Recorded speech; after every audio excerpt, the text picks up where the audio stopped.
अभी 2 दिन पहले मैंने एक वीडियो बनाया था, जिस वीडियो में मैंने बताया कि अब तक के सबसे best zero balance saving account कौन कौन से हो सकते हैं।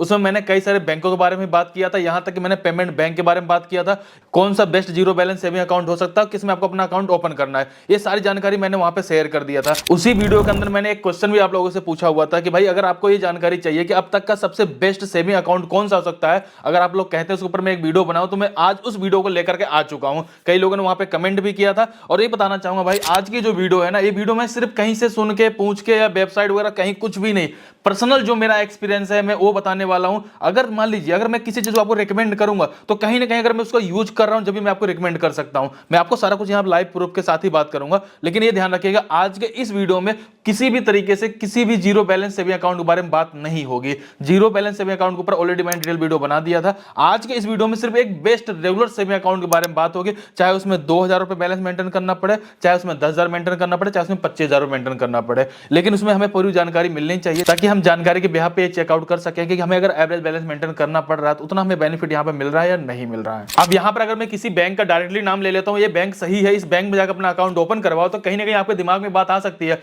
अगर मैंने आईडीएफसी को सही कहा तो आप कहो भाई एसबीआई क्यों खराब है, अगर एसबीआई को मैंने सही कहा तो आपने कहा भाई एचडीएफसी क्यों खराब है। अगर मैं फाइनल रिजल्ट पे पहुंचू कौन सा बैंक है, उससे पहले एक बात बड़ा क्लियर कर देना चाहूंगा, सभी बैंक ठीक है, सभी अकाउंट ठीक है, बस आपको अपना यूज करने का सही तरीका आना चाहिए और आपको पता होना चाहिए कि आपको जरूरत कितना है, कितने पैसे आपको खर्च करने हैं, कितने पैसे के हिसाब से कौन सी सर्विस लेनी है। लेकिन अगर मैं ओवरऑल बताना चाहूं तो सबसे बेस्ट तरीका यह है, अगर मान लीजिए मैं एचडीएफसी बैंक में जाता हूं और वहां पर सिर्फ मेरे को 1,000 रुपए मेंटेन करने की जरूरत पड़ी, तो कहीं ना कहीं हो सकता है एसएमएस अलर्ट का चार्ज लगा जाए, चेकबुक का चार्ज लगा जाए, डेबिट कार्ड से अगर हमने 4 बार ट्रांजेक्शन कर ली उसका चार्ज लगा जाए, तो भाई मुझे वहां पे 1,000 रुपए मेंटेन करने का क्या फायदा, पता लगा पूरे साल भर में हमने वहां पे 2,000-3,000 रुपए और फालतू दे दिया हो। इसके अलावा और भी कई सारे बैंक ऐसी भी हो सकती हैं शायद जहां पर आपको कोई एवरेज बैलेंस मेंटेन ना करना पड़े, या फिर हो सकता है कोई इनिशियल फंडिंग भी ना करना पड़े, लेकिन कहीं ना कहीं आपके साथ ऐसा भी सीन बन जाएगा भाई, डेबिट कार्ड के नाम पे एक चार्ज दे दो, आप पासबुक में अपना एड्रेस चेंज करवाए उसका चार्ज दे दो, एटीएम से कैश विड्रॉ ज्यादा कर लिया तो उसका भी चार्ज दे दो, एसएमएस अलर्ट का चार्ज, मतलब ओवरऑल कहीं ना कहीं घुमा फिरा करके सस्ते के नाम पर वो महंगा ही पड़ जाएगा, बस आपको पता नहीं चले, धीरे धीरे धीरे करके आपको पैसा देना होता है।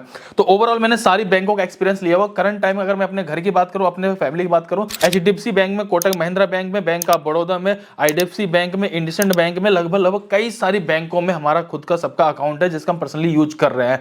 लेकिन मुझे अब तक का जो सबसे बेस्ट सेविंग अकाउंट लगा वो लगा है आईडीएफसी बैंक का। ये कोई भी पेड वीडियो नहीं है, ये बात दिमाग में आप रख के चलिएगा, पहले सारी चीजें बता रहा हूं, देखिएगा, समझिए, अगर आपको सही लगे तब अकाउंट ओपन करिए, नहीं सही लगता तो आपकी जहां पे इच्छा करे जो मर्जी करे आप वहां पर अपना अकाउंट ओपन करिएगा। अब मैं आपसे कह दिया कि आईडीएफसी बैंक सही है, तो सही कैसे है? सही इसलिए है, यहां पर मैं आपको दिखा देता हूं, यहां पर ध्यान से देखो, 1 2 3, ये मैंने अपने फैमिली में एक ही दिन में एक ही साथ 3-3 अकाउंट ओपन किए हुए हैं, और इन तीनों अकाउंट को जब ओपन कर दिए 2 दिन के बाद हमारे घर पर चेकबुक, डेबिट कार्ड वगैरह सब कुछ आ चुका है। और इस अकाउंट में सबसे मजे वाली बात यह है कि अनलिमिटेड आप चेकबुक ले सकते हो, अनलिमिटेड टाइम आप पैसा निकाल सकते हो, एनएफटी, आरटीजीएस, आईएमपीएस सब कुछ फ्री में कर सकते हो, 1 रुपया कहीं भी सिंगल चार्ज नहीं देना है। अभी मैं बैंक ऑफ बड़ौदा मेरा अकाउंट है, पर्सनली बता रहा हूं, मैं एड्रेस चेंज करवाने गया, उन्होंने पता नहीं 150 रुपए ऐसा कुछ बताया कि आपके अकाउंट से कट जाएगा। इसके अंदर 1 2 3 4 नहीं बल्कि 28 सर्विसेज हैं जो कि आपको बिल्कुल फ्री मिल जाएगी। 28 सर्विस के अंदर आपको सारी चीजें देखने को मिल जाएगी। आपको लगता है बुक भर गई है, आप 10 चेकबुक मंगाओ, आपको 1 रुपए देने की जरूरत नहीं है। आपको लगता है महीने मुझे 10 बार एटीएम से पैसा निकालना, 10 बार निकालो, कोई चार्ज नहीं, एसएमएस अलर्ट का कोई भी चार्ज नहीं, मतलब XYZ आप यहां पे सब कुछ फ्री में यूज कर पाओगे। लेकिन फ्री ऐसा फ्री नहीं हुआ भाई, इसके लिए पैसे देने पड़ते हैं, जिसको हम बोल सकते हैं एवरेज बैलेंस मेंटेन करना पड़ सकता है। लेकिन एवरेज बैलेंस मेंटेन करने का मतलब कभी ये नहीं हुआ कि आपको पैसा हमेशा ही उसमें रखना है, और उसका मतलब ये भी नहीं होगा आप उस पैसों को यूज नहीं कर पाओगे। पहले तो ये बात अपने दिमाग से पहले निकाल दो कि अगर आपके अंदर से गलतफहमी है। दोनों पॉइंट में क्लियर कर देता हूं। सबसे पहली बात, ऐसा जरूरी नहीं आपको हमेशा आपके अकाउंट में, मान लीजिए मैंने एक अकाउंट ओपन करवाया जिसका एवरेज बैलेंस मेंटेन करना मुझे 25,000 रुपए, अब जरूरी नहीं है कि हर समय मेरे अकाउंट में 25,000 रुपए होना ही चाहिए। मान लीजिए कि मेरे सेविंग अकाउंट में सिर्फ 3 लाख रुपए हैं और उस 3 लाख रुपए को मैं सिर्फ 10 दिन रखता हूं, 10 दिन में मुझे जरूरत पड़ती है, मैंने पूरे पैसे को निकाल लिया और 1 रुपए भी नहीं रखा, तो इसका मतलब ये नहीं हुआ कि अब आपका एवरेज बैलेंस मेंटेन हुआ नहीं, आपके ऊपर चार्ज लगेगा, बिल्कुल नहीं लगेगा। क्योंकि जो आपने यहाँ पे 3 लाख रुपए रखे थे ना, उसको अगर डिवाइड करके देखेंगे तो एक तरह से देखें भाई 10 दिन के अंदर, तो आपने जो 3 लाख रुपए रखा है वो पूरे महीने भर का एवरेज हो चुका है। तो आपके दिमाग में बात होनी चाहिए, अगर आपने पैसा एक बार रखा, आपने पूरा निकाल भी लिया, तो एवरेज बैलेंस मेंटेन हो चुका है। एक चीज ये ध्यान रखिएगा।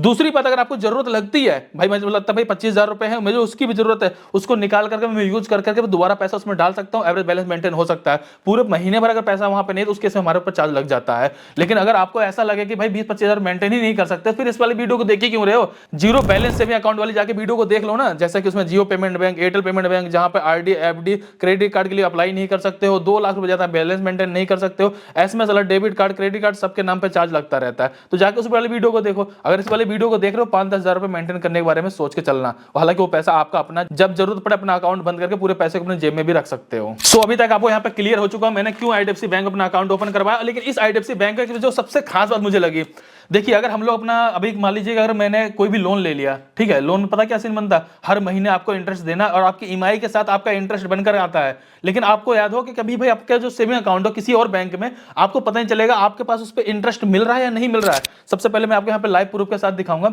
25-30 हजार रुपए शायद मेरे अकाउंट में पड़े जब मैंने अपना अकाउंट ओपन करवाया, और मैंने देखा कि महीना एंड में मेरे पास उसका इंटरेस्ट भी आ चुका है। यानी कि आपका जो भी मंथली इंटरेस्ट बनेगा वो आपके अकाउंट में आता रहेगा महीने के हिसाब से कम कुछ तो बढ़ ही रहा है और आपको दिख भी तो रहा है। उसके अलावा आपने यहाँ पे एफडी कर लिया, तो एफडी में आप चाहो तो इसको मंथली रेट ऑफ इंटरेस्ट ले सकते हो। जैसे कि मान लीजिए अगर मैंने 5 लाख रुपए की एफडी कर दिया अगले 400 दिन के लिए, यानी कि 1 साल 1 महीने के लिए, उस केस में 7.95% का मुझे रेट ऑफ इंटरेस्ट मिलेगा। अगर मैं इसको मंथली रेट ऑफ इंटरेस्ट वापस लेना चाहूं, मतलब मैं चाहता हूं मुझे हर महीने मुझे पैसा दे दिया जाए, तो मिल जाएगा हर महीने आपको। और सबसे मजे वाली है कि 3225 रुपए हर महीने आपको मिल जाएगा। सोचो कि 5 लाख रुपए अगर आपने एफडी कर दिया तो आपको इंटरेस्ट एवरी मंथ मिल रहा है। यहां तो हमें साला कैलकुलेशन करने में नहीं आता, कुछ पैसा इंटरेस्ट के नाम मिलता भी है या नहीं मिलता है। और अगर आपने अपने सेविंग अकाउंट में पैसा वैसे भी छोड़ रखा है, जब मर्जी करे निकालो डालो चाहे जो करो, लेकिन उसमें भी आपको करीब 4-4.5% इंटरेस्ट मिलता रहेगा, वो भी मंथली मिलता रहेगा, ऑटोमेटिक उसमें ऐड होता रहेगा। ओवरऑल बेस्ट सेविंग अकाउंट है। जैसे कि आप यहाँ पे देख पाएंगे तीनों अकाउंट ओपन हो ही चुके हैं हमारे पास, हम इसको अच्छे से यूज भी कर रहे हैं। मैं अपना अकाउंट वगैरह थोड़ा आपको दिखाई देता हूँ। और चलिए एक बार देख लेते हैं अकाउंट आपको किस तरीके से यहाँ ओपन करना है। अकाउंट ओपन करने के लिए मैंने डिस्क्रिप्शन लिंक डाल दी, जैसे आप उस पर क्लिक करेंगे सीधा आप इस पेज पे आ जाएंगे। यहाँ आने के बाद देखिए यहाँ पे लिखा हुआ है एंजॉय जीरो फी अकाउंट, यानी कि आपको यहाँ पर सब कुछ फ्री में देखने को मिलेगा। सो मैं थोड़ा सा क्लियर करूंगा सबसे पहले अकाउंट ओपन करने का प्रोसेस का। बहुत ही सिंपल प्रोसेस रहने वाला है। अगर आपको अकाउंट ओपन करना, मैंने डिस्क्रिप्शन में लिंक दे दिया, जैसे क्लिक करेंगे सिंपल से आपके सामने यही वाला पेज खुल जाएगा। अपने मोबाइल फोन से घर बैठे हुए इस अकाउंट को आप ओपन कर पाएंगे।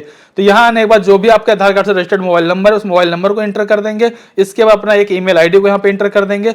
परमानेंट अकाउंट नंबर का मतलब हो गया कि आप अपना यहाँ पे पैन कार्ड का नंबर डाल देंगे। इसके बाद यहाँ पर अपना 12 डिजिट का आधार कार्ड का नंबर डाल देंगे। इसके बाद दोस्तों आप गेट ओटीपी पे क्लिक करेंगे तो आपका मोबाइल नंबर पे एक ओटीपी आएगा, ओटीपी डाल देंगे और वेरीफाई पे क्लिक कर देंगे। इससे क्या होगा, आपका आधार कार्ड हो गया, आपका जो एड्रेस रहेगा आधार कार्ड में वो भी शो कर दिया जाएगा, आधार कार्ड नंबर वगैरह सब कुछ वेरीफाई हो जाएगा।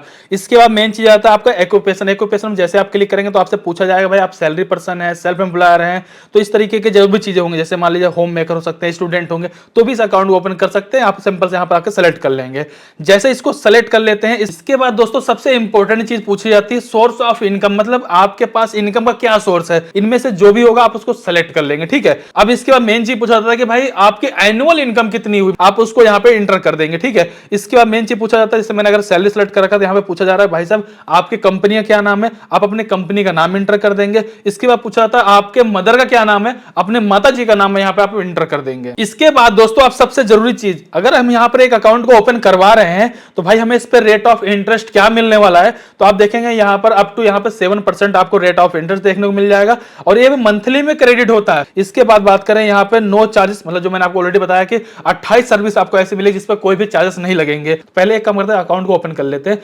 यहाँ पर देखेंगे 2 तरह का ऑप्शन दिया गया। पहला ऑप्शन दिया गया भाई 10,000 रुपए आपको एवरेज बैलेंस मेंटेन करना पड़ेगा जो कि मंथली होगा। इसके अलावा दूसरा देखेंगे 25,000 रुपए। दोनों में थोड़ा सा डिफरेंस है। जैसे कि बात करें यहाँ पर आपको अगर आप 10,000 वाला अकाउंट ओपन करते हैं तो उसमें आपको एयरपोर्ट लोन जैसे नहीं मिलता। अगर ऑलरेडी आपके पास क्रेडिट कार्ड वगैरह है, अगर आपको यूज ज्यादा नहीं है तो आप यहाँ पे सीधा 10,000 वाले साथ जा सकते हो, ठीक है।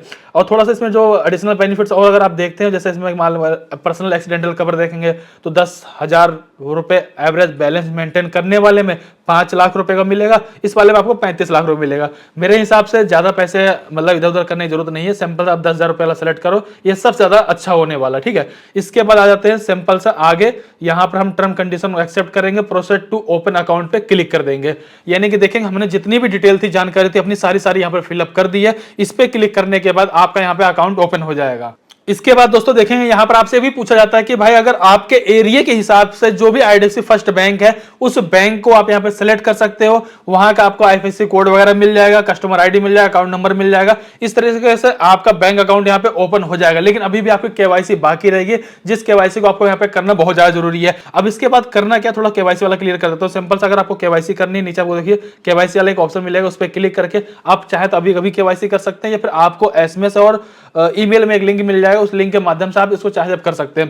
फिलहाल केवाईसी हम क्लिक कर देते हैं यहाँ पे। इसके बाद देखेंगे आपके पास पैन कार्ड होना चाहिए, आपके पास लाइटिंग कंडीशन वगैरह सही होनी चाहिए, इंटरनेट ठीक ठाक से होना चाहिए। बस आपसे 2 क्वेश्चन पूछेंगे, आपसे साइन वगैरह करवाएंगे, वही साइन आपके यहाँ पे अकाउंट में अपडेट कर दिया जाए, ताकि कभी भी चेकबुक वगैरह आप किसी को देते हैं तो आपको उस साइन से मैच करके आपके यहाँ पे अकाउंट में विड्रॉ वगैरह सब कुछ हो जाए। तो इस तरीके से आपका बैंक अकाउंट ओपन हो चुका है। अब यहाँ पर आपको डाउनलोड करना है आईडीएफसी फर्स्ट बैंक एप्लीकेशन। इस एप्लीकेशन में कस्टमर आईडी को डालते हुए आप अपना यहाँ पे अकाउंट को मैनेज भी कर पाएंगे, और इस अकाउंट में आप अपने बैलेंस को ऐड कर पाएंगे। यानी जो आपको अपना बैलेंस को यहाँ पे ऐड करना है 10,000 रुपए, उसको आराम से यहाँ पे आप ऐड कर पाएंगे। तो दोस्तों आज की इस वीडियो में मैंने बताया कि आप आईडीएफसी फर्स्ट बैंक में अपना अकाउंट किस तरीके से ओपन कर सकते हो, और आईडीएफसी फर्स्ट बैंक में ही क्यों अपना अकाउंट ओपन करना है, क्यों ये बेस्ट है, इसके बारे में जानकारी को शेयर कर दिया। फिलहाल आपका क्या कहना है, आपको क्या लगता है भाई कौन सा सेविंग अकाउंट बेस्ट होगा, आपकी नजर से प्लीज कमेंट कर जरूर बताइएगा। सबका अपना अपना अलग अलग ओपिनियन हो सकता है। फिलहाल इस वीडियो को एक लाइक करिएगा, चैनल सब्सक्राइब करिएगा, कोई भी डाउट हो प्लीज कमेंट कर जरूर बताइए। चलिए फिर मिलते हैं किसी वीडियो में, तब तक के लिए जय हिंद जय भारत।